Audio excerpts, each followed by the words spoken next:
The world of raga is a complex one. It's a world of notes and microtones, of ornament and phrasing, dynamics of light and shade, virtuosity, emotive depth, of joy and epiphany.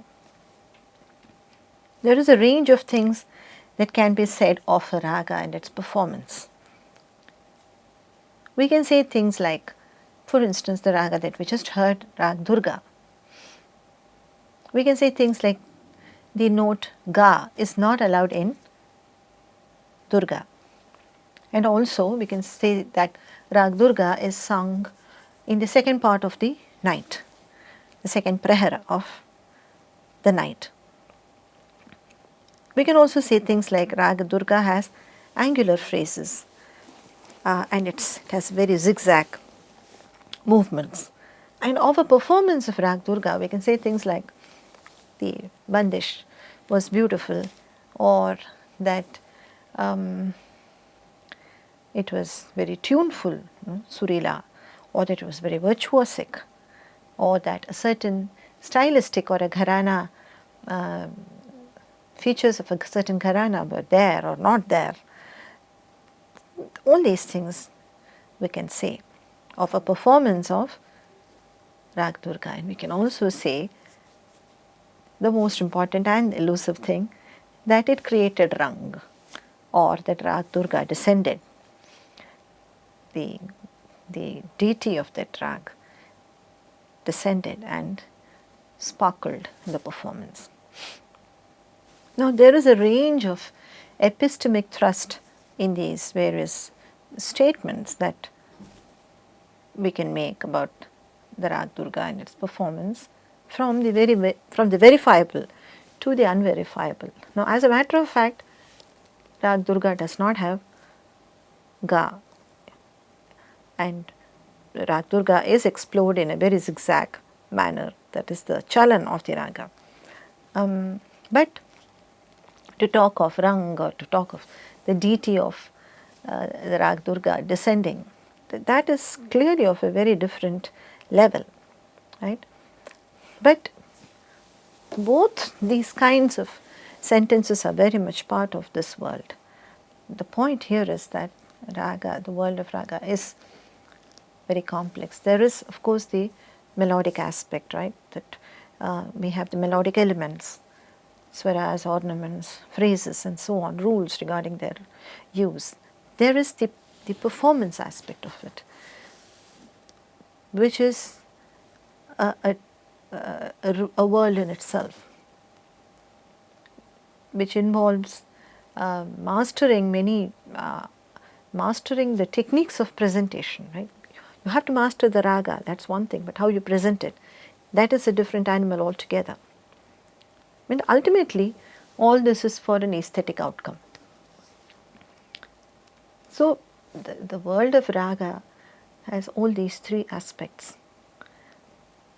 And a definition of raga must do justice to all these aspects, and that is generally hard to come by. Now, one of the earliest definitions of raga is found in Brihadeshi. I have had occasion to refer to this text earlier also. This is a very important text. This is Brihadeshi.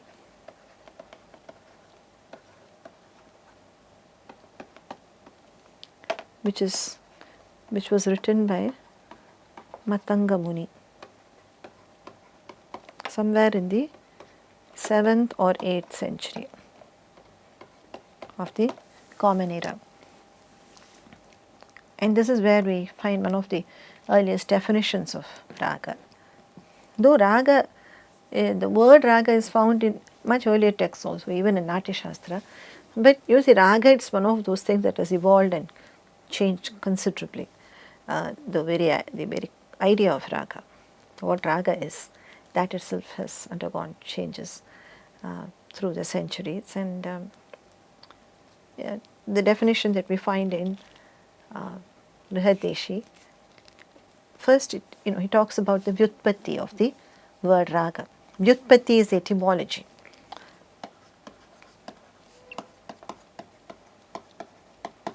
Vyutpatti is etymology. That is, how is the word raga derived? And he says it is from the word ranja. I referred to this in the previous video. Ranja, which means to color or to please.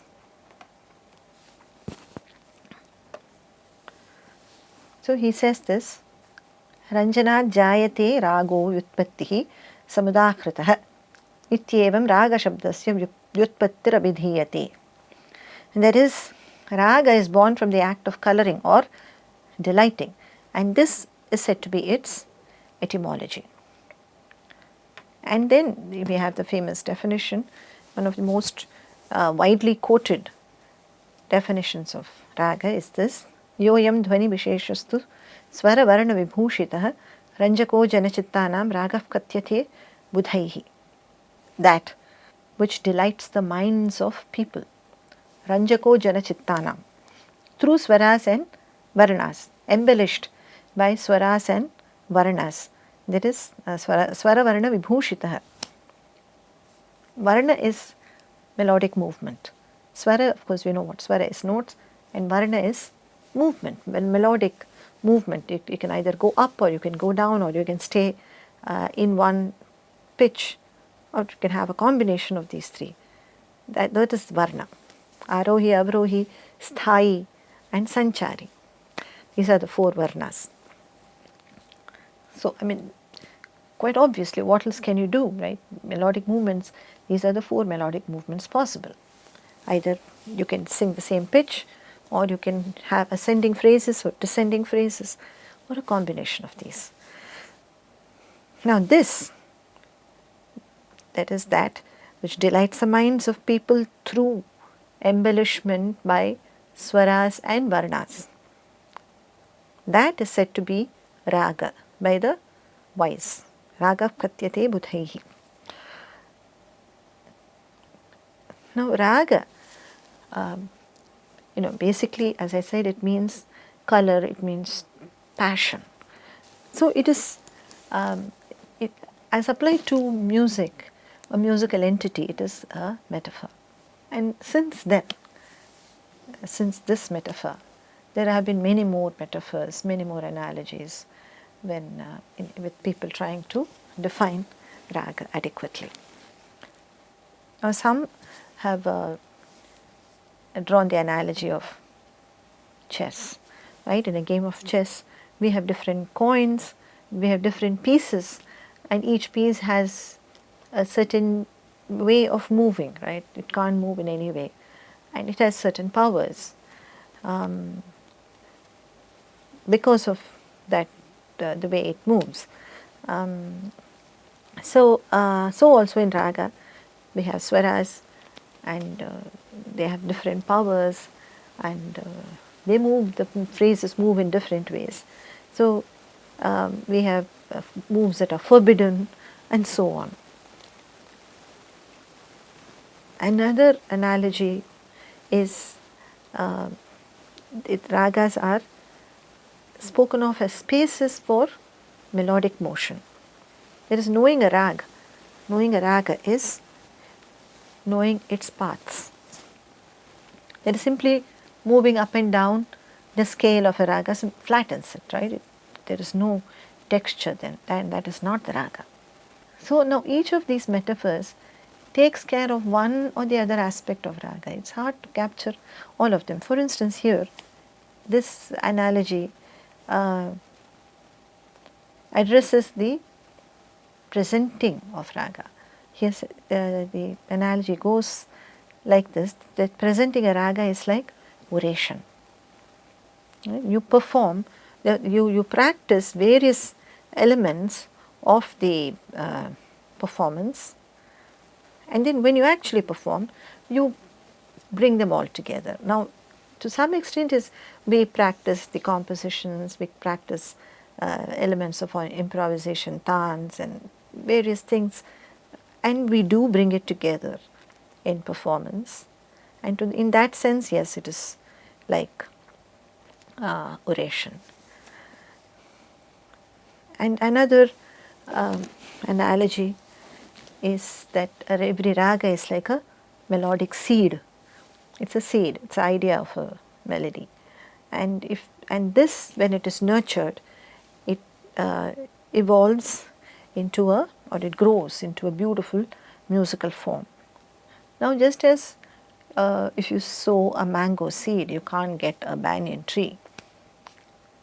So also, if you have the idea of Rag Durga, you can't get Rag Yaman. And every tree is different, right? Every tree of the same variety. Every mango tree is different. So also every performance of Rag Durga is different. So this is another analogy.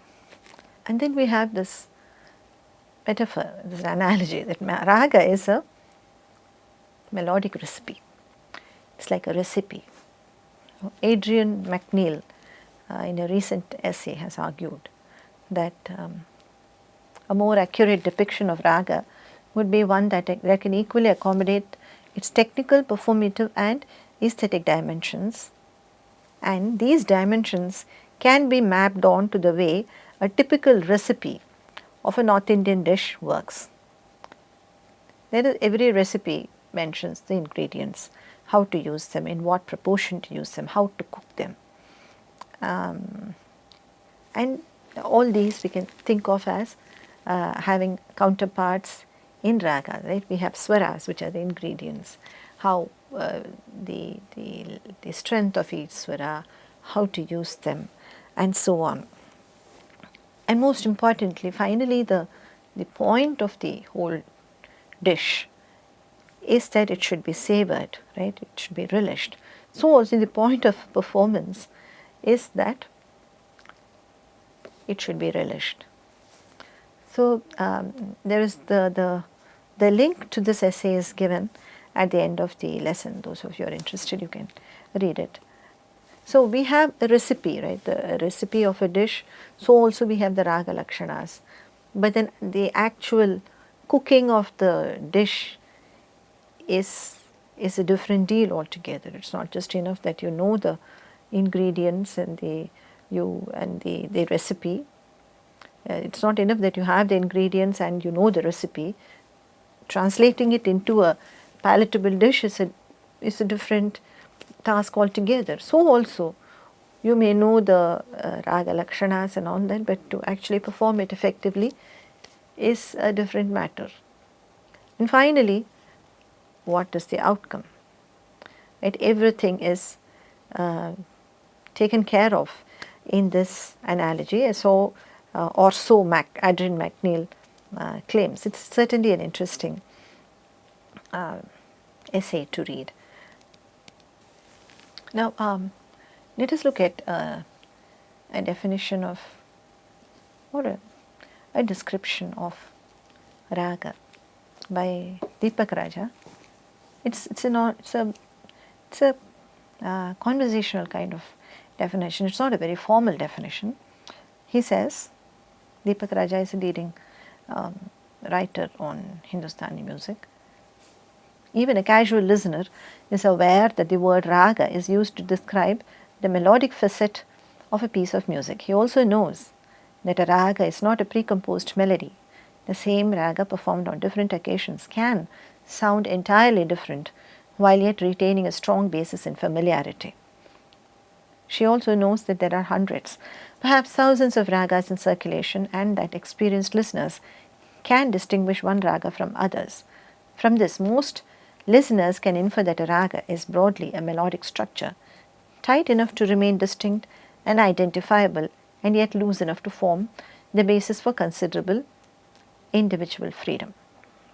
Here we have another definition by a Western musicologist, Bruno Nettel. He says, raga is a melodic framework for improvisation and composition. Raga is based on a scale with a given set of notes, a typical order in which they appear in melodies and characteristic musical motifs.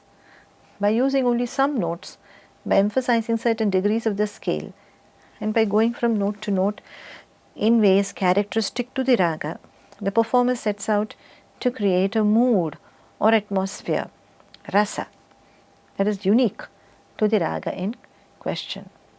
Now this takes care of a lot of the aspects of raga that we have been discussing, right? We have the scale and notes, the typical order and all that, which is the raga lakshana, and we also have the outcome, which he says is creation of a mood or atmosphere, and rasa.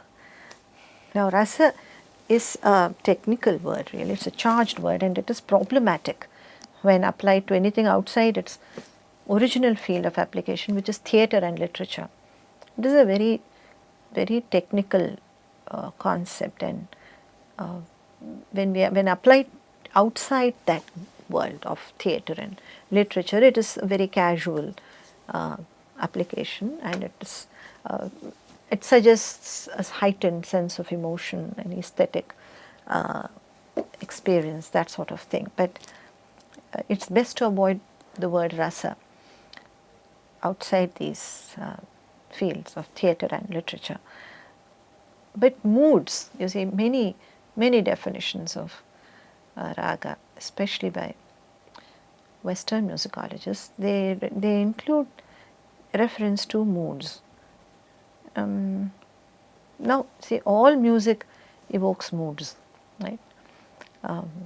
Even just a percussion or a jazz solo or an Irish Celtic folk song, everything, all music evokes moods.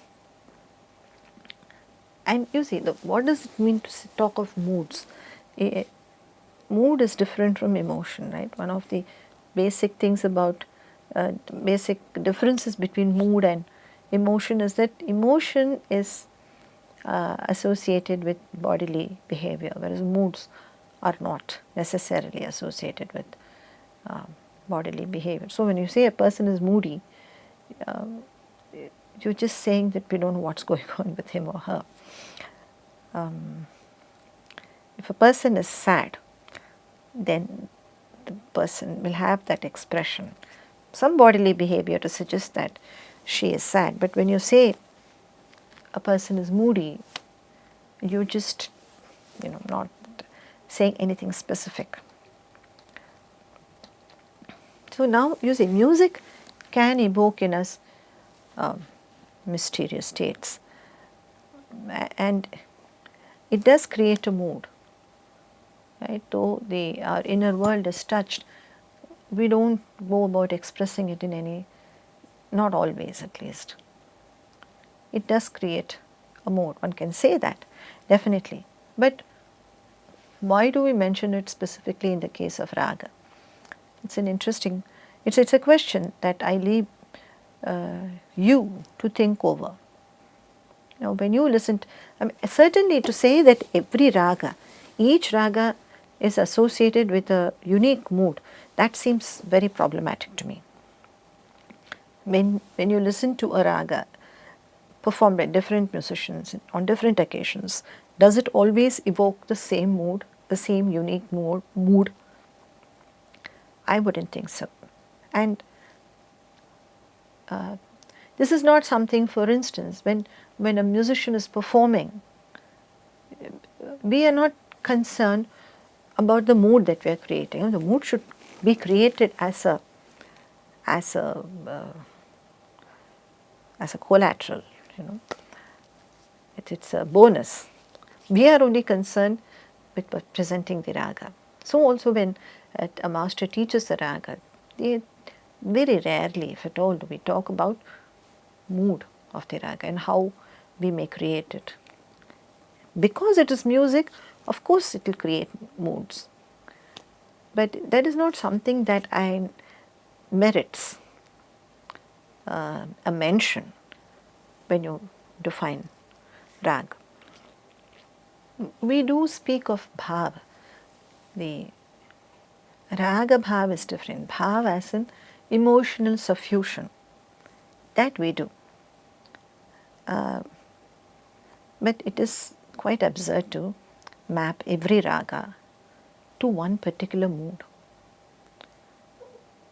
Now Dr. Saxena, whom I have quoted earlier, is here guarded in referring to, you see, everybody feels, but when, see, musicologists feel compelled to refer to something beyond the rules, right? Raga is, yes, a set of rules, but it is not just that. There is something beyond that. That is what they are probably trying to capture when they speak of mood or rasa, which is needless really. Now Dr. Saxena here uses the word rasa, but in a very guarded way. He says raga is a specific and in a way living melodic form which serves to permit and determine as a matrix the creation and contemplation of music on the basis of the quality, emphasis and relatedness of tones, as also with the help of rhythmic abidance or passage, possibly with an eye to evoking an appropriate rasa, but always in accordance with one's individual capacities for technical handling and grasp, visualization and aesthetic sensitiveness. A raga is a matrix in the sense that it is being a specific ground mass which is not only the regulative and individuating principle but the very material of an essay in musical creation. So these are some of the attempts to define raga. In the next video we will look at classification of ragas, which is another important aspect of the world of raga.